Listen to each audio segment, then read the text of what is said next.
अध्ययन सत्र अध्याय 5 सबक 5 अमीर लोग पैसे का आविष्कार करते हैं। रॉबर्ट दो विरोधी उदाहरण देते हैं। सबसे पहले अलेक्जेंडर ग्राहम बेल की कहानी, जो उनके प्रोडक्ट की भारी मांग देखकर चकित थे और अपनी कंपनी वेस्टर्न यूनियन को $1,00,000 में बेचने की कोशिश कर रहे थे। वेस्टर्न यूनियन इस अवसर को नहीं देख पाया और इसने बेल के प्रस्ताव को ठुकरा दिया। इस तरह अरबों डॉलर के एक उद्योग का उदय हुआ। दूसरा उदाहरण टीवी की न्यूज का था, जिसमें एक स्थानीय कंपनी की छटनी के बारे में बताया गया था और एक बर्खास्त मैनेजर अपनी नौकरी वापस लेने के लिए कैमरे के सामने गिड़गिड़ा रहा था। उसने अभी अभी एक मकान खरीदा था और उसे दहशत हो रही थी कि वो इसे गंवा देगा। डर और आत्मशंका हम सभी में होते हैं। रॉबर्ट 1984 से पेशेवर रूप से सिखा रहे हैं और उन्होंने इसे हजारों लोगों तथा खुद में भी देखा है। हम सभी में जबरदस्त क्षमता होती है, लेकिन हम सभी में आत्मशंका भी होती है। साहस सफल जीवन जीने में फर्क डाल सकता है। रॉबर्ट कहते हैं कि शिक्षक के रूप में उनका दिल उन विद्यार्थियों को देखकर टूट जाता था जो जवाब तो जानते थे, लेकिन उन पर काम करने से घबराते थे। वित्तीय प्रतिभा के लिए तकनीकी ज्ञान के साथ ही साहस की भी जरूरत होती है। जोखिम लो, साहसी बनो, अपनी प्रतिभा से उस डर को शक्ति तथा चतुराई में बदल लो। ऐसी सलाह जो कुछ आतंकित कर देगी, क्योंकि पैसे के मामले में बहुत सारे लोग इसे सुरक्षित तरीके से खेलते हैं। हमारे संसार में आगे कई परिवर्तन हैं और अपने वित्तीय आईक्यू को विकसित करने से आपको भविष्य के परिवर्तनों को दहशत से नहीं बल्कि रोमांच के चश्मे से देखने की अनुमति मिलती है। आप अवसरों को देखेंगे और उन पर काम करेंगे। उन लोगों के विपरीत जो अपने डर की वजह से हाशिए पर रह जाते हैं और दूसरों को साहस से आगे बढ़ते देखते हैं। 300 साल पहले जमीन दौलत थी, बाद में दौलत फैक्ट्रियों और उत्पादन में थी। आज दौलत जानकारी में है, लेकिन जानकारी प्रकाश की गति से पूरे संसार में उड़ती है, इसलिए परिवर्तन ज्यादा तीव्र तथा ज्यादा नाटकीय होंगे। नए मल्टी मिलेनियरों की संख्या में नाटकीय वृद्धि होगी। ऐसे लोग भी रहेंगे जो पीछे छूट जाएंगे। कुछ लोग पुराने विचारों को जकड़े रहते हैं और जूझते समय प्रौद्योगिकी या अर्थव्यवस्था को दोष देते हैं। वे ये नहीं देख पाते कि पुराने विचार ही उनके सबसे बड़े शत्रु हैं। कल कोई चीज करने का जो विचार या तरीका अच्छा माना जाता था, वो पुराना जमाना लग चुका है। रॉबर्ट अपनी क्लास में आने वाली एक महिला का उदाहरण देते हैं, जिसे वे अपने आविष्कार किए हुए कैश फ्लो बोर्ड गेम से सिखा रहे थे। यह गेम लोगों को सिखाता है कि पैसा कैसे काम करता है। यह बैलेंस शीट के साथ इनकम स्टेटमेंट के आपसी संबंध के बारे में भी सिखाता है। कुछ लोग इस गेम से प्रेम करते हैं, कुछ इससे नफरत करते हैं और बाकी मुद्दे की बात चूक जाते हैं। उनके उदाहरण में महिला को यह समझ नहीं आ रहा था कि जिन चीजों को वो सामान्यतः संपत्ति मानती थी, जैसे नाव, वो उसके कैश फ्लो को नकारात्मक रूप से क्यों प्रभावित करती थी। उसने कई चुनौतीपूर्ण कार्ड निकाले और उसका खेल भयंकर था। अंत में वो नाराज हो गई और उसने रिफंड मांग लिया। वो ये मानने को ही तैयार नहीं थी कि खेल उसकी मानसिकता की झलक दिखाता है। खेल सीखने सिखाने के लिए शक्तिशाली साधन है, क्योंकि वे व्यवहार की झलक होते हैं और तुरंत फीडबैक देते हैं। बाद में रॉबर्ट को उस नाराज महिला के बारे में आगे की जानकारी मिलती है। वो शांत हो गई थी और खेल तथा अपने जीवन के बीच थोड़ा संबंध भी देखने लगी थी। उसने अपने तथा अपने पूर्व पति के पैसों पर कभी ध्यान नहीं दिया था और उसकी वजह से उसे नुकसान हुआ था। कैश फ्लो गेम का उद्देश्य खिलाड़ियों को यह सिखाना है कि वे नए तथा विभिन्न वित्तीय विकल्प सोचें और बढ़ाएं। कुछ लोग ये काम आसानी से कर लेते हैं, बाकी जूझते हैं। जिनका वित्तीय मस्तिष्क सृजनात्मक होता है, वे तेजी से चूहा दौड़ से बाहर निकल जाते हैं। इस खेल को खेलने वाले कुछ लोगों के पास बहुत सा पैसा होता है, लेकिन उन्हें यह समझ नहीं आता कि वे इसका क्या करें। यह जीवन में भी सच है। इस खेल को खेलने वाले कुछ लोग शिकायत करते हैं कि उन्हें सही कार्ड नहीं मिल रहे हैं और वे वहां बस बैठे रहते हैं। कुछ को एक भारी अवसर वाला कार्ड मिल जाता है, लेकिन उनके पास उस पर काम करने के लिए पैसे नहीं होते। और दूसरों के पास पैसे भी होते हैं, उन्हें एक बेहतरीन कार्ड भी मिल जाता है, लेकिन वे उस अवसर को नहीं देख पाते जो मौजूद होता है। ये सारे व्यवहार असल जीवन में भी होते हैं। वित्तीय बुद्धि का मतलब है ज्यादा विकल्प होना, अवसर उत्पन्न करने वाले तरीके सोचना तथा स्थितियों को इस तरह बदलना ताकि वे आपके पक्ष में काम करें। भाग्य को बनाया जाता है, इसलिए जाकर अपना भाग्य बनाएं। पैसा जो असली नहीं होता, बल्कि सिर्फ वो होता है जिसे मानने के लिए हम सहमत होते हैं। हमारी सबसे बड़ी संपत्ति नहीं है, हमारी सबसे बड़ी संपत्ति तो हमारा मस्तिष्क है। इसे अच्छी तरह प्रशिक्षित करें, विचारों और अनुबंधों के दम पर ही करोड़ों डॉलर कमाए जा सकते हैं। हर महीने थोड़े पैसे बचाना एक दमदार विचार है, लेकिन इससे आप वास्तविकता के प्रति अंधे हो सकते हैं और विकास के ज्यादा महत्वपूर्ण अवसरों को चूक सकते हैं। 1990 के दशक की शुरुआत में फिनिक्स की अर्थव्यवस्था बहुत खराब थी। रॉबर्ट और उनकी पत्नी किम ने रियल एस्टेट में निवेश करके इसका लाभ लिया। उन्होंने एक उदाहरण दिया कि उन्होंने $75,000 मूल्य का एक घर $20,000 में खरीद लिया, जिसके डाउन पेमेंट के लिए उन्होंने एक मित्र से $200 के ब्याज पर $2,000 उधार लिए। जब खरीद अंतिम रूप ले रही थी तो उन्होंने एक विज्ञापन दिया जिसमें $75,000 के मकान को केवल $60,000 में बेचने का प्रस्ताव था, और वो भी बगैर किसी डाउन पेमेंट के, जैसे कि मकान कानूनी रूप से उनका हुआ। उन्होंने चंद मिनटों में ही इसे बेच दिया।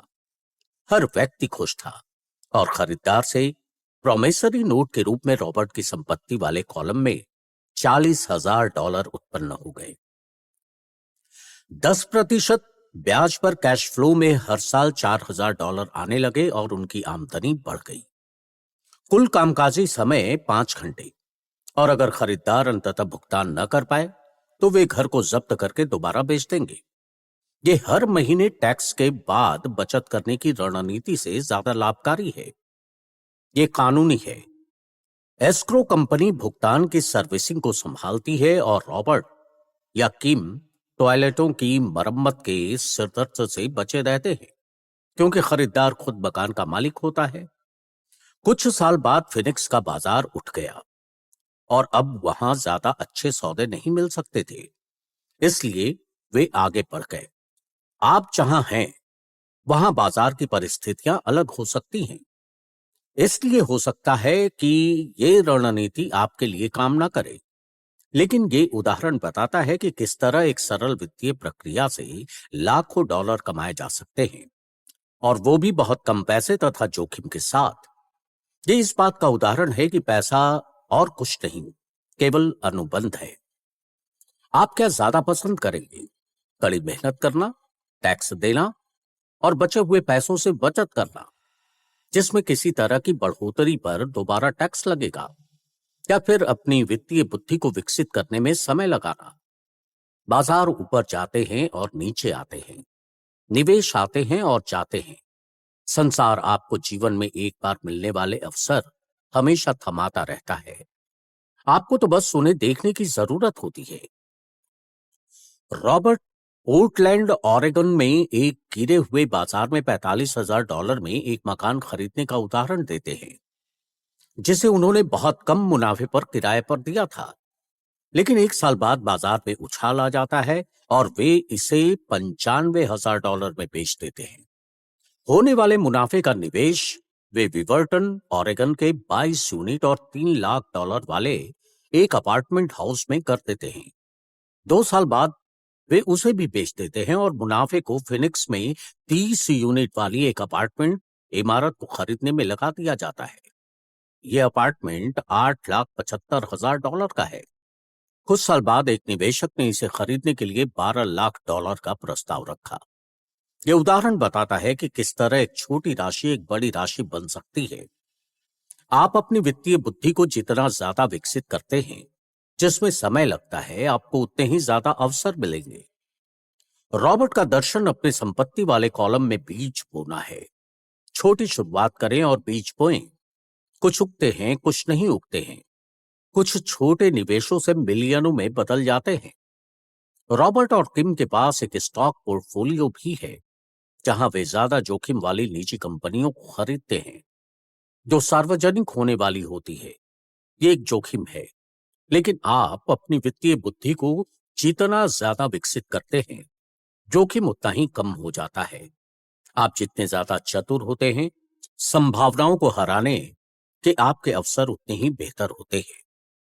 कुछ लोग ये तर्क देते हैं कि उनके इलाके में रियल एस्टेट में कोई सौदे नहीं है, लेकिन रॉबर्ट ने कहा था कि हर जगह बेहतरीन अवसर होते हैं, उन्हें तो बस लोग देख नहीं पाते। ज्यादातर लोग अपने सामने के अवसरों को पहचानने के लिए वित्तीय दृष्टि से प्रशिक्षित नहीं होते हैं। जब आप अपना वित्तीय आईक्यू विकसित करते हैं और इसका इस्तेमाल करते हैं, तो मजे करने की याद रखें। कई बार आप जीतेंगे, कई बार आप हारेंगे, लेकिन हमेशा मजे करेंगे। हारने से ना डरें, क्योंकि असफलता सफलता की प्रक्रिया का हिस्सा है। निवेशक दो तरह के होते हैं। पहला, जो किसी रिटेल आउटलेट से पैकेज्ड निवेश खरीदते हैं, जैसे वित्तीय नियोजक। और दूसरा, जो निवेशों का सृजन करते हैं, इन्हें पेशेवर निवेशक भी कहा जाता है। यदि आप दूसरी तरह के निवेशक बनना चाहते हैं, तो आपको तीन मुख्य योग्यताएं विकसित करनी होंगी। पहली, उन अवसरों को खोजें जिन्हें बाकी हर व्यक्ति नहीं देख पाता है। दूसरी, पैसे उगाहें। और तीसरी, चतुर लोगों को साथ रखें और अपने से ज्यादा बुद्धिमान लोगों को नौकरी पर रखें। जोखिम हमेशा रहता है, इसलिए आपको इससे कतराने के बजाय इसका प्रबंधन करना सीखना चाहिए। बाएं गोलार्ध का पल, चतुराई से और सही समय पर निवेश करके छोटी राशि को बड़ी राशियों में बदला जा सकता है। दाएं गोलार्ध का पल, रॉबर्ट हमेशा व्यस्क विद्यार्थियों को सिखाते हैं कि खेल उन्हें ये बताते हैं कि वे क्या जानते हैं और उन्हें क्या सीखने की जरूरत है। इससे भी ज्यादा महत्वपूर्ण बात, खेल व्यवहार को परिलक्षित करते हैं। वे त्वरित फीडबैक सिस्टम होते हैं। शिक्षक की तरह लेक्चर देने के बजाय खेल आपको एक व्यक्तिगत लेक्चर दे रहा है, जो सिर्फ आपके लिए ही है। अवचेतन पल, हम सभी में जबरदस्त क्षमता होती है और हम सभी को प्रतिभाओं का वरदान मिला है, लेकिन जो एक चीज हम सभी को पीछे रोके रखती है, वो है आत्मशंका। तकनीकी जानकारी का अभाव हमें उतना पीछे रोककर नहीं रखता है जितना आत्मविश्वास का अभाव रखता है। रॉबर्ट क्या कह रहे थे? अब सोच विचार करने का समय है। खुद से पूछें, रॉबर्ट इस उदाहरण में क्या कह रहे हैं और वे ऐसा क्यों कहते हैं? इस खंड में आपको रॉबर्ट के साथ सहमत या असहमत होने की जरूरत नहीं है। लक्ष्य तो यह समझना है कि रॉबर्ट क्या कह रहे हैं। याद रखें, यह पाठ्यक्रम सहयोगी और समर्थक बनने के लिए तैयार किया गया है। दो दिमाग एक से बेहतर होते हैं। अगर आप रॉबर्ट की कही बात को नहीं समझ पाते हैं, तो संकोच ना करें, समझने में मदद मांगें। इस उदाहरण पर बातचीत करने का समय निकालें जब तक कि आप इसे समझ ना लें। प्रायः असल संसार में स्मार्ट लोग आगे नहीं निकलते हैं, बल्कि साहसी लोग आगे निकलते हैं। शिक्षक के रूप में मैंने पहचाना कि बहुत ज्यादा डर और अपनी क्षमताओं का शंका ही इंसान की प्रतिभा के सबसे बड़े दुश्मन होते हैं। यह देखकर मेरा दिल टूट जाता था कि विद्यार्थी जवाब तो चाहते थे, लेकिन उनमें जवाब के अनुरूप काम करने का साहस नहीं था। पुराने विचार कुछ लोगों के सबसे बड़े शत्रु होते हैं।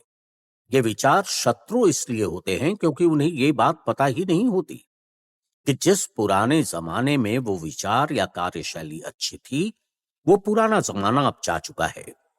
अमीर लोग अक्सर सृजनात्मक होते हैं और सुविचारित जोखिम लेते हैं। आप अपनी वित्तीय बुद्धि को क्यों बढ़ाना चाहते हैं? क्योंकि आप ऐसे व्यक्ति बनना चाहते हैं जो अपनी किस्मत खुद बनाता है। हम सभी के पास जो सबसे शक्तिशाली संपत्ति है, वो है हमारा मस्तिष्क। यदि इसे अच्छी तरह से प्रशिक्षित किया जाता है तो ये लगभग तुरंत ही भारी दौलत का सृजन कर सकता है। अप्रशिक्षित व्यक्ति, अप्रशिक्षित मस्तिष्क भारी गरीबी भी उत्पन्न कर सकता है, जो किसी परिवार की पीढ़ियों तक दमित रह सकती है। यदि अवसर बहुत ही ज्यादा जटिल है और मैं निवेश को नहीं समझ पाता हूं तो मैं इसे नहीं करता। वित्तीय दृष्टि से अच्छा प्रदर्शन करने के लिए आपको बस आसान गणित और सहज बोध की ही जरूरत होती है। सुरक्षित निवेशों के साथ समस्या यह है कि ये अक्सर कुछ ज्यादा ही साफ सुथरे होते हैं, यानी वे इतने सुरक्षित बना दिए जाते हैं कि लाभ कम हो जाता है। अगर आप ये जानते हैं कि आप क्या कर रहे हैं तो ये जुआ नहीं है। ये जुआ तो तब है जब आप किसी सौदे में बस पैसा लगाकर प्रार्थना कर रहे हो। महान अवसर आंखों से नहीं देखे जाते हैं, वे आपके मस्तिष्क से देखे जाते हैं। आप जो जानते हैं वो आपकी सबसे बड़ी दौलत है। आप जो नहीं जानते हैं वो आपका सबसे बड़ा जोखिम है। अतिरिक्त प्रश्न। अब इस अध्याय में रॉबर्ट की कही बातों की समझ के साथ इसमें बताई कहानियों को खुद पर और अपने जीवन पर लागू करने का समय है। खुद से नीचे दिए गए प्रश्न पूछें और अपने अध्ययन साझेदार के साथ उन पर विचार विमर्श करें। खुद के साथ और अपने साझेदार के साथ ईमानदार बने। आप जो जवाब दे रहे हैं, अगर उनमें से कुछ आपको पसंद नहीं आते हैं तो खुद से पूछें कि क्या आप बदलने के लिए तैयार हैं। अपने विचारों तथा मानसिकता को बदलने की चुनौती को स्वीकार करें। पहला, रॉबर्ट कहते हैं कि तकनीकी जानकारी के बजाय आत्मविश्वास का अभाव हमें ज्यादा पीछे रोक कर रखता है। आपके या किसी दूसरे के जीवन में क्या कोई उदाहरण है जहां आत्मशंका किसी भारी अवसर की राह में आड़े आई हो? दूसरा, कुछ लोगों के पास ढेर सारा पैसा होता है, लेकिन इसके बावजूद वे वित्तीय दृष्टि से आगे नहीं निकल पाते। ऐसा क्यों होता है? तीसरा, अब जब आपने अपनी खुद की वित्तीय बुद्धि विकसित कर ली है तो इसने ज्यादा आसानी से यह देखने में आपकी कैसे मदद की कि क्या कोई सौदा अच्छा है? चौथा, रॉबर्ट का दर्शन अपने संपत्ति वाले कॉलम के भीतर बीज बोना है। छोटी शुरुआत करना है और यह देखना है कि क्या यह बढ़ती है। आप इस समय अपनी संपत्ति वाले कॉलम में कैसे बीज बो रहे हैं? अगर आप नहीं बो रहे हैं तो आप शुरू करने के लिए क्या कर सकते हैं? पांचवा, रॉबर्ट दो तरह के निवेशकों की सूची देते हैं, जो पैकेज्ड निवेश खरीदते हैं और जो निवेशों का सृजन करते हैं। आप किस तरह के निवेशक हैं? क्या आप इसी तरह के निवेशक बनना चाहते हैं? छठा, आपने असफलता के डर को अपने जीवन में किस तरह काम करते देखा है और इसने आपको अवसरों का लाभ लेने में किस तरह रोका था? आप भविष्य में उस डर पर विजय पाने के लिए क्या कर सकते हैं?